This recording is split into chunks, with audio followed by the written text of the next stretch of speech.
Discipline is the bridge between goals and accomplishment. That one sentence holds the secret behind every remarkable story you've ever heard. Behind every gold medal, best-selling book, thriving business, or inspiring comeback, there was discipline. Not motivation, not luck, just consistent, intentional discipline. Discipline is doing what needs to be done, even when you don't feel like it. It's the quiet voice that whispers, "Keep going," when the world is telling you to quit. It's setting the alarm when you'd rather sleep in. It's choosing the apple over the donut. It's saying no to what you want now so you can say yes to what you want most. The truth is, success doesn't happen because you're gifted. It happens because you're committed.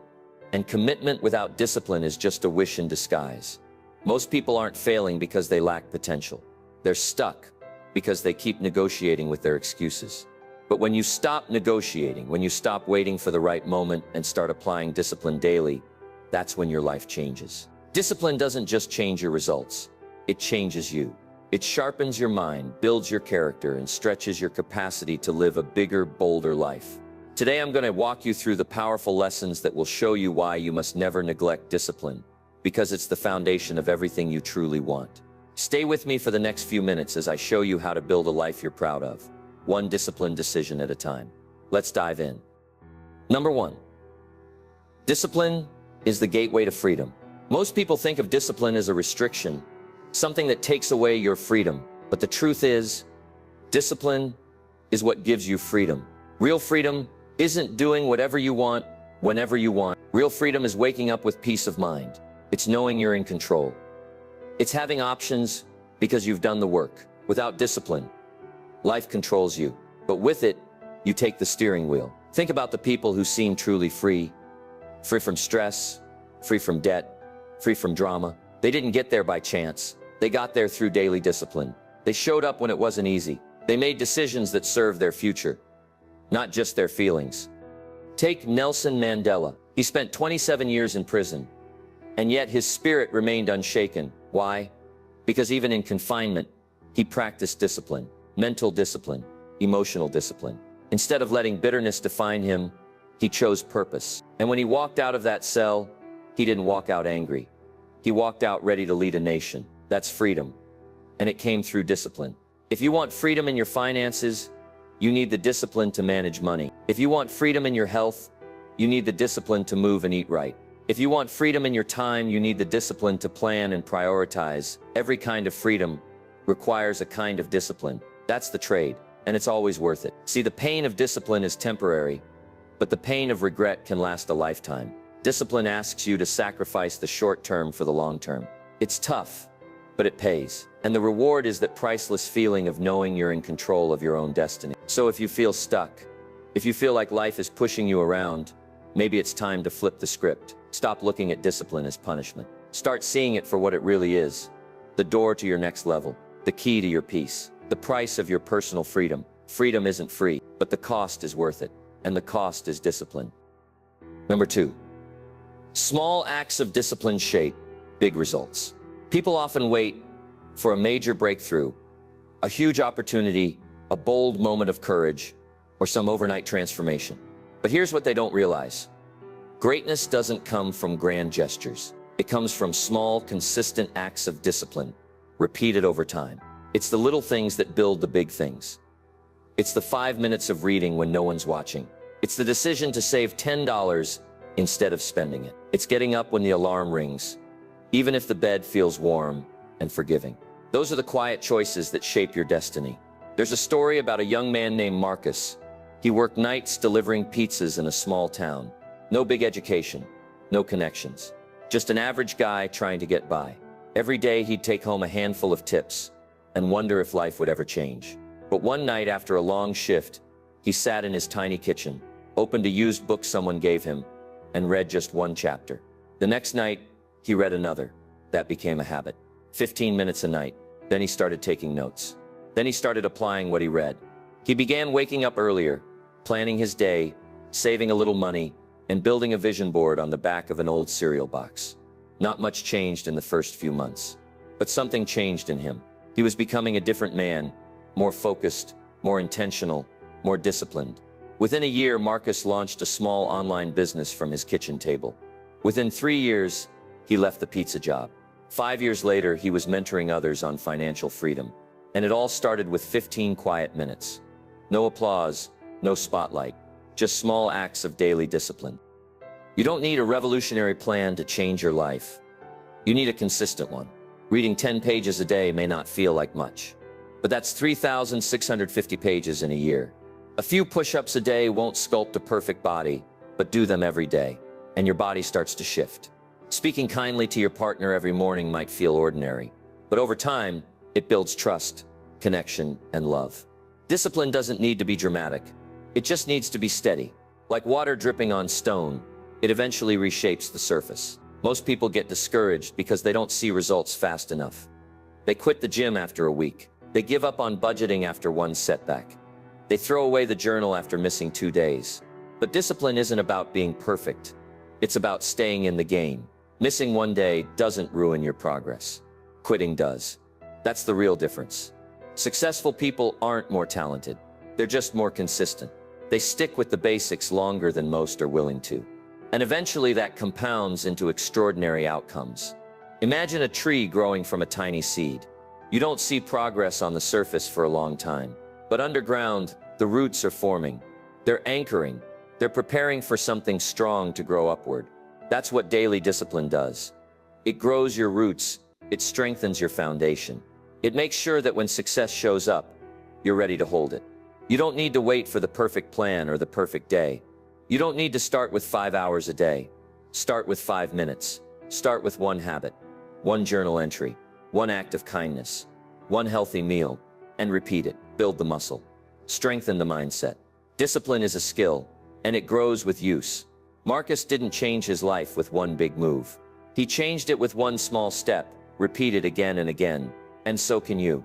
Don't underestimate the power of tiny disciplined actions, because over time they don't just add up, they multiply. They reshape your habits, your identity, and ultimately your life. Discipline isn't always loud. It doesn't always get applause, but it always gets results. Small things done with purpose and persistence lead to big things. So if you want to build something great, start with something small, then keep showing up.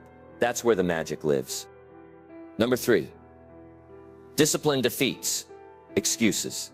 Excuses sound good. They're convincing. They dress themselves up in logic and wrap around you like a warm blanket on a cold day. But here's the hard truth. Excuses never move you forward. They only delay the life you were meant to live.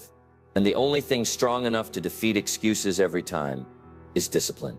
Excuses will tell you it's not the right time. Discipline will whisper, start anyway. Excuses will remind you of your past failures. Discipline will tell you that failure was training. Excuses will point to your lack of resources. Discipline will remind you to use what you do have. See, every person who's ever accomplished something worthwhile had the same temptation to make excuses. The difference? They chose discipline instead. Take the story of David Goggins, for example. If you've heard of him, you already know this man defines what it means to push through excuses. But it wasn't always that way. He grew up in a violent, abusive home. He struggled in school, was overweight, and was plagued by self-doubt. At one point, he weighed nearly 300 pounds and was working as an exterminator, spraying cockroaches in restaurants at night. He felt stuck, depressed, and broken. One day he saw a documentary on Navy SEALs. Something inside him lit up. But the requirements? Brutal. He needed to lose over 100 pounds in 3 months. Every excuse in the book was available to him. I'm too heavy. I'm too old. I've never been athletic. My past is too damaged. But instead of accepting those excuses, he chose a different path. He chose discipline. He started waking up early. He ran when it hurt. He studied when it was hard. He lost the weight. He endured rejection. And eventually he became one of the few people to complete SEAL training. And then went on to complete some of the toughest endurance challenges on Earth. All because he stopped listening to excuses and started listening to discipline. Now, most people aren't trying to become Navy SEALs, but all of us are fighting a battle with excuses. Maybe yours says you're too busy, or too tired, or too late. But discipline doesn't ask for perfect conditions. It just demands consistency. Discipline doesn't care how you feel. It cares what you do. That's why it's so powerful. It shows up when motivation disappears. It keeps working long after inspiration fades. Excuses are fueled by emotion. Discipline is built on decisions. Every time you choose discipline over excuse, you build trust with yourself.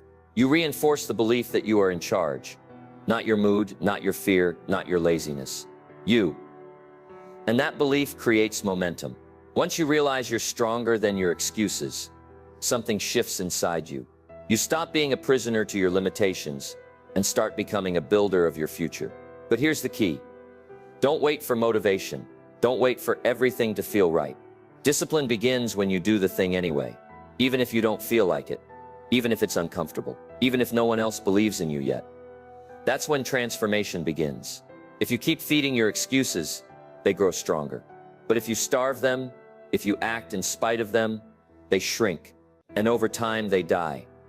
What's left is you, focused, clear, committed. That's the person who makes things happen. That's the person who builds something that lasts. Let's be honest, excuses are easy. Discipline is hard, but the easy road leads to regret. The hard road leads to freedom. And the thing about regret is, once it arrives, you can't undo it.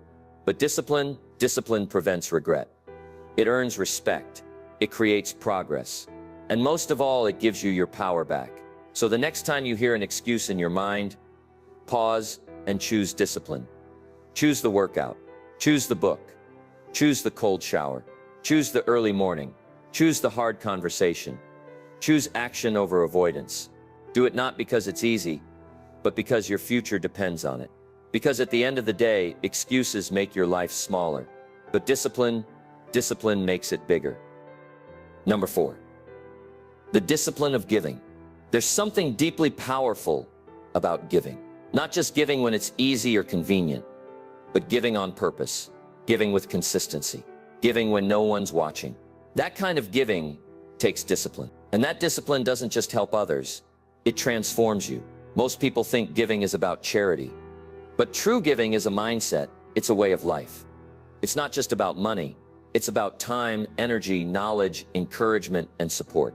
And the more you give, the more you grow. That's one of life's beautiful paradoxes. It feels like you're pouring yourself out, but somehow you come away fuller than before. Think about this. A candle loses nothing by lighting another candle, and yet by sharing its flame, it multiplies the light in the room. That's the discipline of giving. You don't lose, you expand. There's a man named Wayne Barnes whose story captures this perfectly. He wasn't born wealthy or connected, but he stumbled upon a seminar in his early 20s that sparked something inside him. He took notes, he listened, he followed every instruction. But what made Wayne different wasn't just that he applied what he learned, it was that he shared it. He bought books like Think and Grow Rich and As a Man Thinketh by the Box, not just for himself, but to give them away. Every time he met someone he believed in, he handed them a book with a personal note. That became his habit. Over the years, he gave away thousands of books. And what happened? His own life exploded in growth. Financially, yes, but also in friendships, in opportunities, in influence. He ended up building an incredible life, not just because he learned, but because he shared. At one point, he built a beautiful home and personally dedicated a room to the mentor who inspired his growth. He didn't just say thank you, he showed it. And later, when he bought a massive sailing yacht, he created a guest room on board specifically for that same mentor. That's not just generosity, that's disciplined generosity. Intentional, consistent, and deeply meaningful. But here's the thing. You don't need a yacht to be generous. You don't need millions to be a giver. You just need a decision. You just need discipline. Maybe it's taking time each week to call someone who needs encouragement. Maybe it's mentoring someone younger. Maybe it's writing down what you've learned in life and sharing it with someone going through a hard time. Those small acts matter. They ripple out further than you realize. But giving isn't always natural. Sometimes you feel tired. Sometimes you feel like you don't have enough for yourself. That's when discipline comes in. Discipline says, I don't feel like giving, but I know it matters, so I will. And every time you act on that, you become bigger inside. Your capacity increases. Your awareness expands. Your influence grows. See, giving is one of the few things in life that guarantees a return. Not always immediately, not always from the person you gave to, but it does come back. Maybe as gratitude, maybe as a relationship, maybe as an unexpected opportunity or blessing down the road. But the law is real. When you give, you grow. But remember, giving is not about proving something. It's not about superiority. It's not about guilt. It's about impact. It's about discipline. It's about choosing to sow seeds, even when you don't see a harvest right away. And the real reward, it's how giving shapes you. It makes you more patient, more understanding, more open-hearted. It pulls you out of selfishness and into purpose. And over time, you look up and realize you're not the same person you used to be. You've grown, not just in success, but in substance. So develop the discipline to give, not just once, not just when it's easy, but as a lifestyle. Share what you know, share what you've experienced, share what you've overcome, share your time, share your gratitude, share your wisdom. Because when you give without holding back, you don't just make others better, you make yourself better. Giving is not subtraction, it's multiplication. That's why it takes discipline, and that's why it's worth it. Number 5, serving others is a high form of discipline. One of the most powerful but often overlooked truths in life is this: if you want to be great, serve many.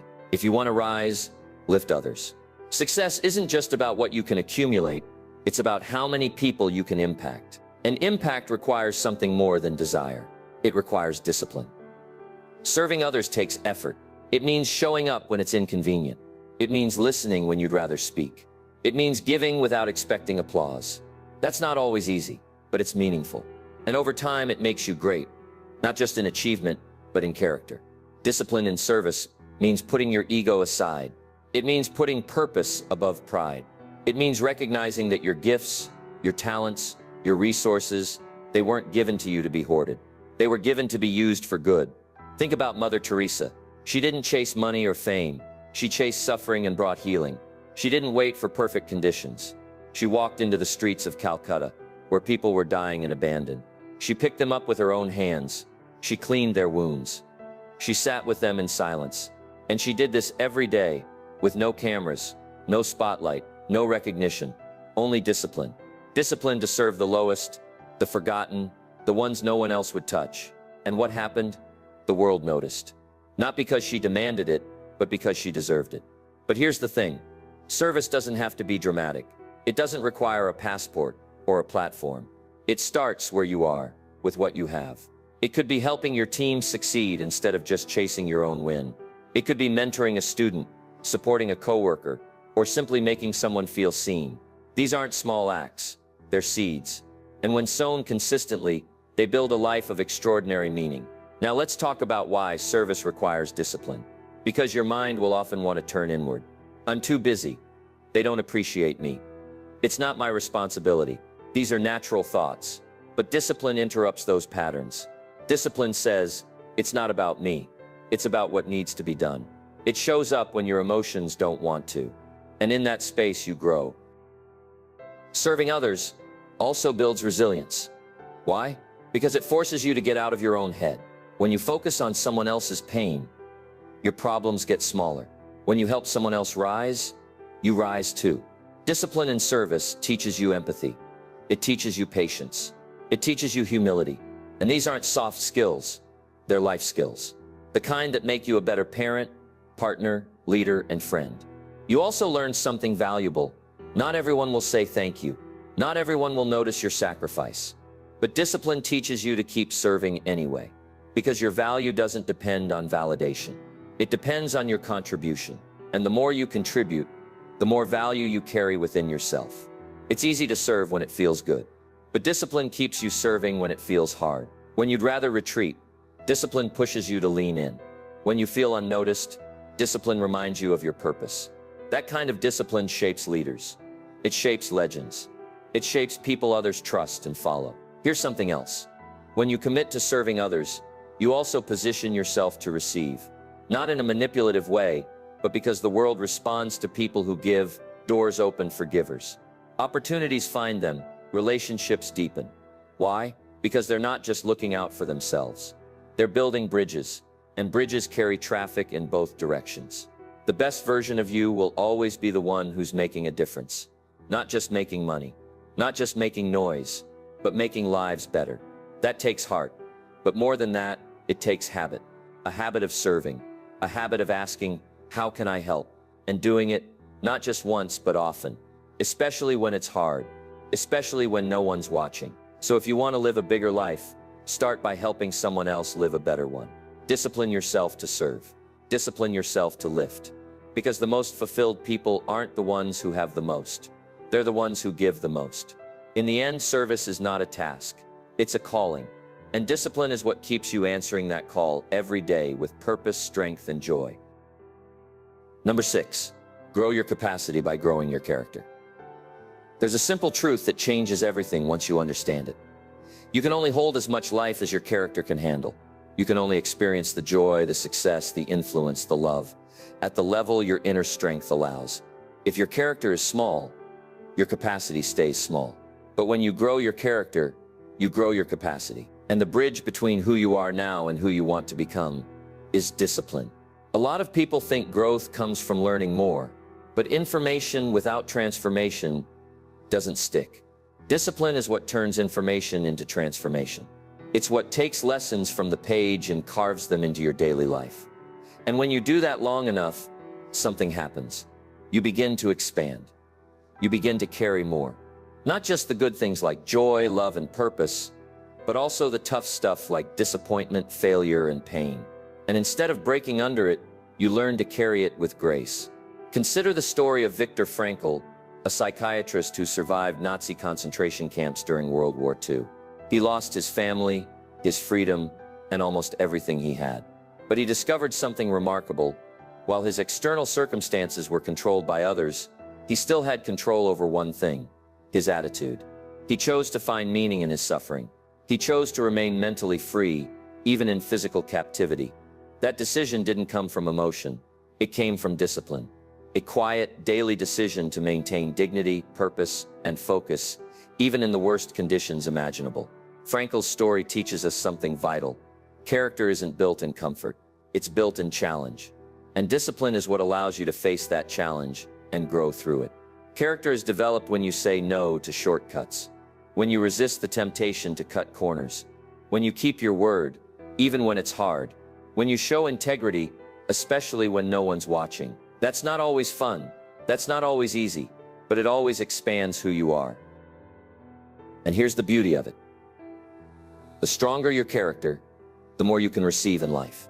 Some people wonder why they're not experiencing more success, or deeper relationships, or higher levels of joy.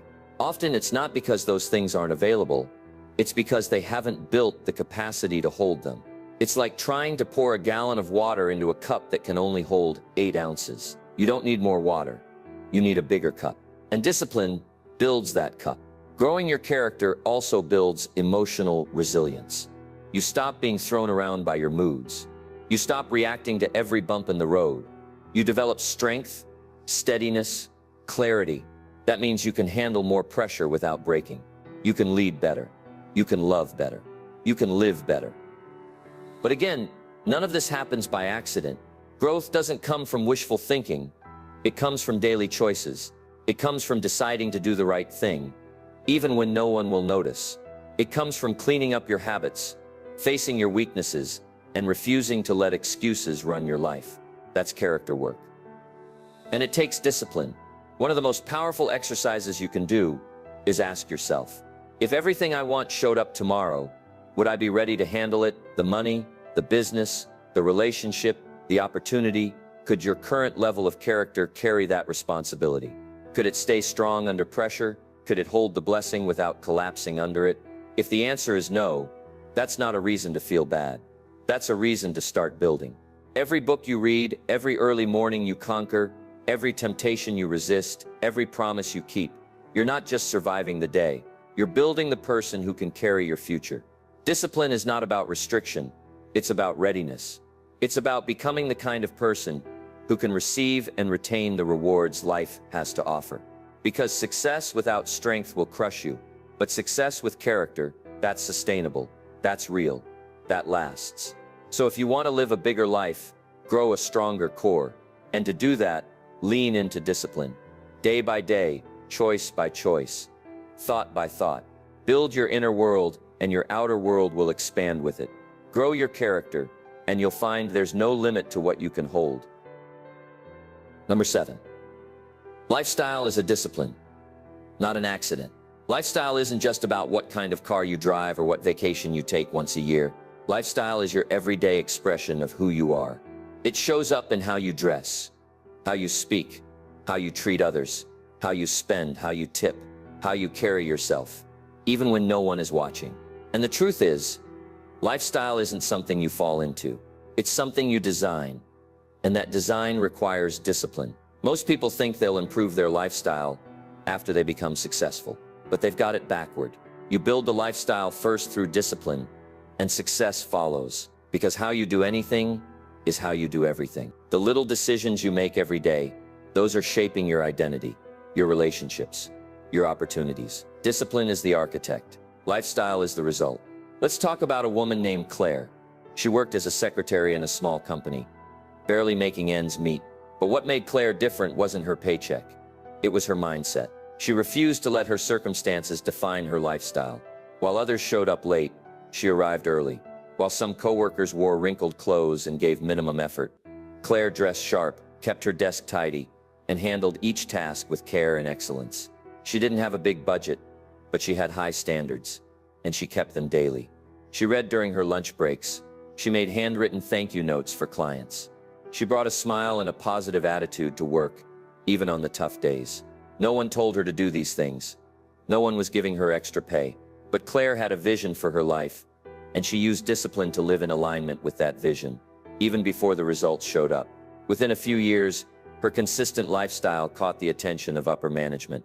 She was offered a role in client relations, then promoted again. Eventually, she started her own consulting business, teaching others how to elevate their professional presence and performance. Claire didn't wait for wealth to start living well. She disciplined herself into the lifestyle she wanted, and because she lived it first, it became real. Here's the lesson. Lifestyle is a choice you make before the results appear. If you wait for the perfect conditions to live intentionally, you'll be waiting forever. Discipline allows you to live with excellence now, right where you are. It turns average routines into exceptional habits. It takes small moments like tipping the valet with a smile, leaving your space cleaner than you found it, or giving someone your full attention, and makes them a reflection of your values. Discipline in lifestyle means refusing to settle for good enough. It means taking pride in the details. It means being generous when it's easy to be stingy, and being kind when it would be easier to be impatient. It's knowing the way you live is a message to the world about what you believe. Some people say, when I have more, I'll do more. But life doesn't work that way. You have to be more first. You have to act like the person you want to become before the results confirm it. That's why discipline is so powerful. It pulls your future into the present. It forces you to raise your standards, one behavior at a time. Lifestyle discipline is also about anticipation. Instead of reacting to life, you plan it. You think ahead. You prepare the clothes, the mindset, the meals, the attitude. You don't stumble into your day. You design it. And that gives you confidence. That gives you presence. That gives you peace. There's a saying, money doesn't change who you are. It magnifies it. So if you're undisciplined with a little, you'll be undisciplined with a lot. If you're careless now, money won't fix it. But if you build a disciplined lifestyle today, you'll be able to carry success tomorrow with grace and dignity. Lifestyle is not about perfection. It's about intention. It's about creating an environment where excellence becomes normal, where generosity becomes natural, and where self-respect becomes automatic. That's what discipline builds. So don't wait to be rich to live richly. Don't wait to be seen to act like someone of value. Start now. Be thoughtful. Be intentional. Be excellent with what you have. Because when you discipline your lifestyle, you're not just building habits, you're building a future. One decision, one gesture, one moment at a time. Number 8, start small, but start now. If there's one thing that holds more people back than anything else, it's waiting. Waiting for the perfect moment. Waiting for more money, more clarity, more confidence. But here's the truth. The perfect moment doesn't exist, and if you wait for it, you'll waste your life in neutral. The secret is not to start big. It's to start small. And most importantly, to start now. Discipline is what makes that possible. Because discipline doesn't require the mood to be right or the calendar to be clean. Discipline says, let's begin anyway. And it doesn't need fireworks. It just needs movement. Look at Howard Schultz. the man behind Starbucks. He didn't come from wealth or privilege. He grew up in public housing in Brooklyn. His dad worked low-paying jobs, but Howard saw the power of small beginnings. He started as a bartender, then moved into sales, then found an opportunity with a small coffee shop business. He had a vision, not just for selling coffee, but for creating a unique customer experience. That vision didn't explode overnight. It began in tiny steps, long hours, relentless effort. He started with one store, then two. With each disciplined step, the brand grew, and eventually that little idea turned into a global movement. But it didn't happen because he waited.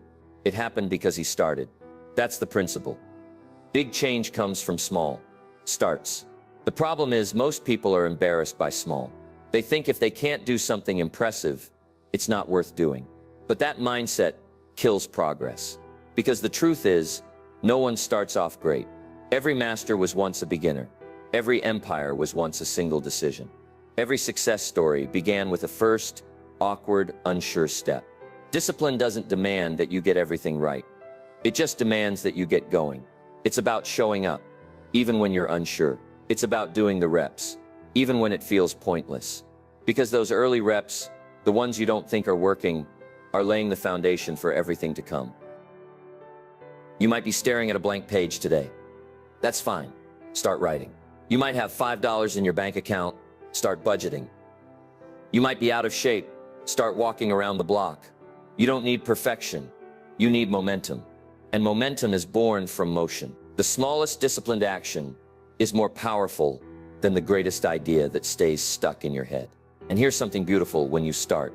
Even in a small way, you send a message to yourself. You say, I take my future seriously. That creates internal trust. And trust is fuel. It motivates you to come back tomorrow and the next day. And before you know it, the small becomes consistent. The consistent becomes progress. And the progress becomes transformation. But make no mistake, starting small still takes courage. It takes humility. It's much easier to make excuses or wait until someday. But someday is not a day on the calendar. And the more you delay, the harder it gets to begin. That's why discipline is your ally. Discipline doesn't need a perfect environment. It thrives in the real world, where dishes pile up, bills are due, and distractions are everywhere. Discipline says, even here, even now, I will begin. Starting now also builds identity. Every time you follow through, even in a tiny way, you become more of who you were meant to be. You stop saying, I wish I could, and start saying, I'm doing it. That shift changes everything. It rewrites your story, and it all begins with one decision to start. So whatever it is you've been putting off, your fitness, your finances, your project, your dream, it's time. Not time to do it all, just time to begin. Don't try to climb the whole mountain today. Just take one step. That's all discipline asks of you. Start with what you have, where you are, with what you know. Do something small. Write a paragraph. Make the call. Go for the walk. Turn off the distraction. Invest 5 minutes. Then do it again tomorrow. You'll be amazed at where you are in a month, a year, a life. Discipline isn't about giant leaps. It's about small steps, taken consistently. So stop waiting. Start small, but start now. Number 9. Anticipate life. Don't just react to it. Most people go through life in reaction mode. They wake up and respond to alarms, emails, problems, demands. They spend their days putting out fires, trying to keep up, trying not to fall behind. But that's not living. That's surviving. And surviving is not enough. If you want a life that's meaningful, peaceful, and powerful, you have to learn to anticipate. And anticipation is a discipline. To anticipate means to think ahead. It means to prepare before the storm, not during it. It means to design your day before it begins, to plan your week before it arrives, to invest in your future before it demands your attention. That kind of thinking takes effort. It takes foresight. And most importantly, it takes discipline. Let me tell you the story of Ben. A single father of 2. He used to live in constant chaos. Mornings were rushed, bills were late, school projects were always last minute, and he felt like he could never catch his breath. He wasn't lazy, he was overwhelmed. He was reacting to life, not leading it. But one day, After missing yet another parent-teacher meeting, something clicked.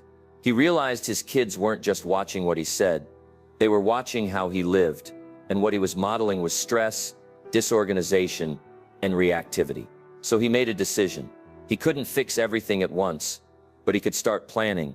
On Sundays, he started reviewing the week ahead. School events, work deadlines, grocery needs. He created a morning routine, breakfast prepped, clothes laid out, lunches packed the night before.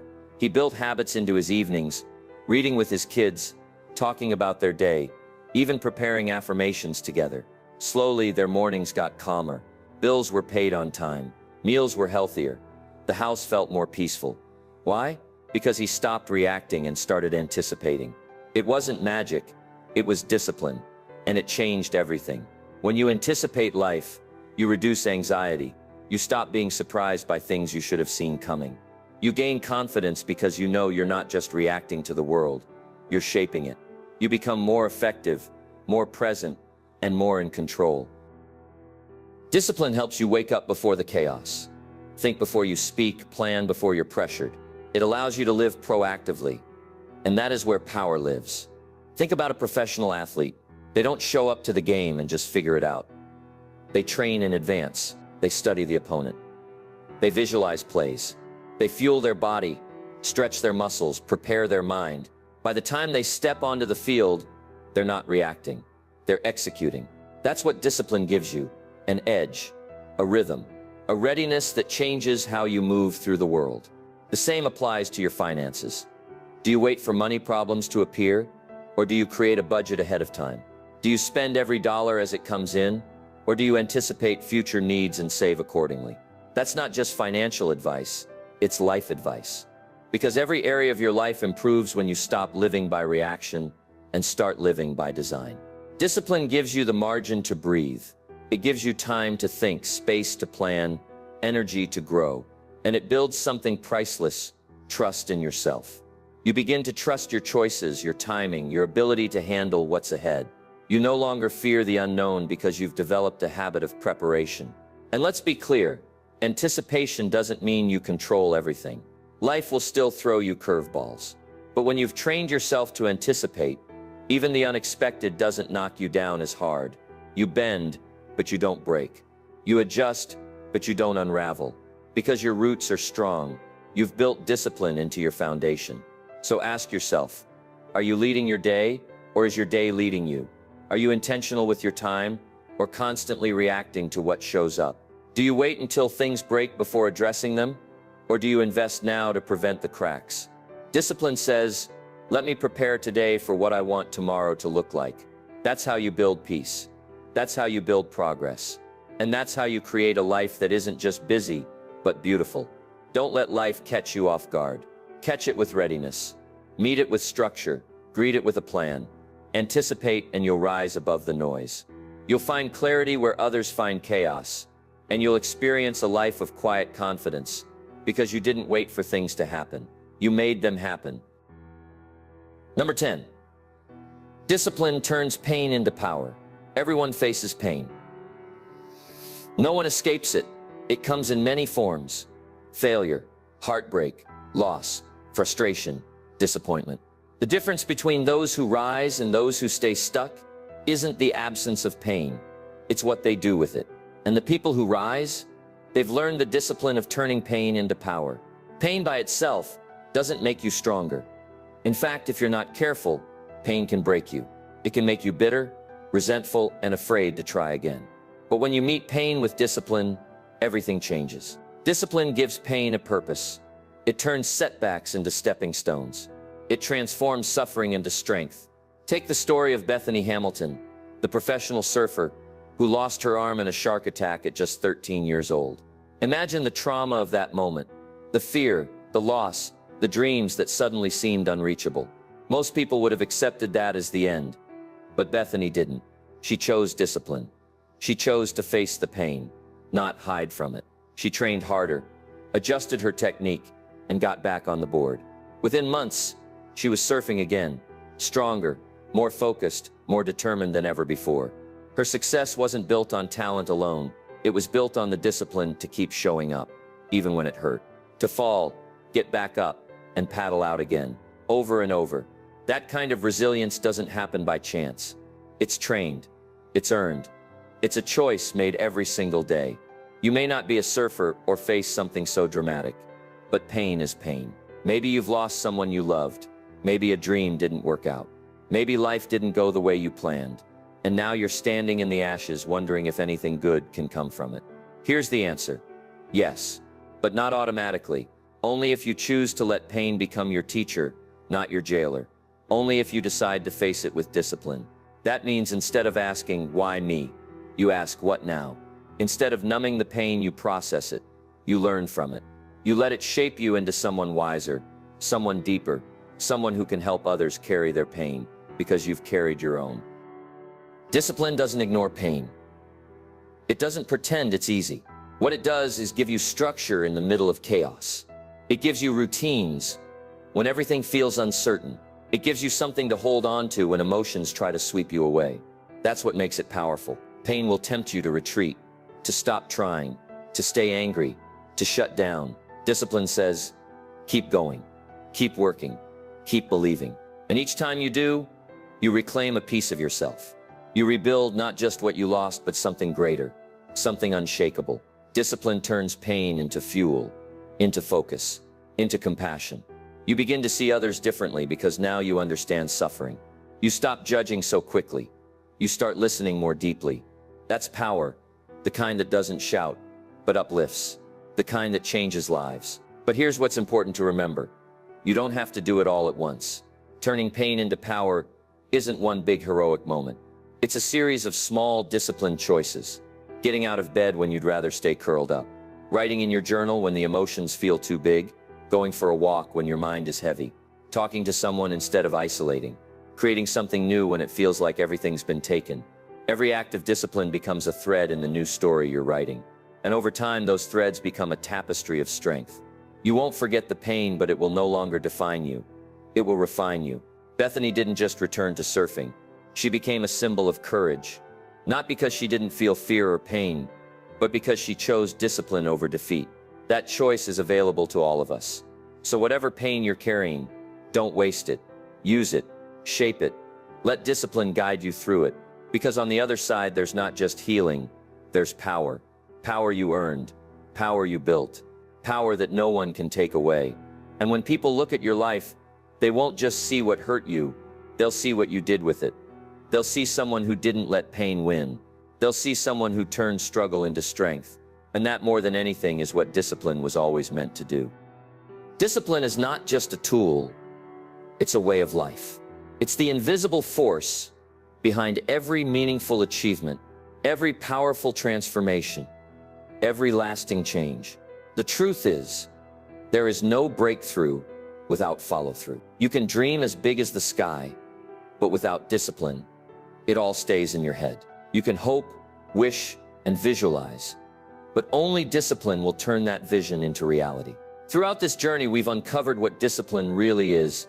Not punishment, but purpose. Not restriction, but the road to freedom. We've seen how small habits, when practiced daily, create massive results. We've seen how discipline crushes excuses, sharpens your character, and grows your capacity. We've seen how it transforms your pain into power and your lifestyle into a message to the world. Discipline is not for the chosen few. It's for anyone willing to make a decision, not once, but over and over again. It's in the early mornings, the uncomfortable conversations, the skipped temptations, and the quiet commitment to keep going when no one's watching. You don't need to wait for January 1st. You don't need a new job, a new location, or even a new goal. What you need is to choose discipline today, in one area, with one step, and then choose it again tomorrow. Because the life you're after, the strength, the peace, the success, the confidence, it's all waiting for you on the other side of consistent action. You've heard the stories, you've seen the principles. Now it's your turn. Don't neglect discipline. Embrace it. Let it shape you, grow you, guide you. Because when everything else fades, when motivation fails, when applause stops, when shortcuts fall apart, discipline will still be standing. And if you've made it your ally, so will you. The life you want isn't found in wishing. It's built, one disciplined decision at a time. So go, start, and never turn back.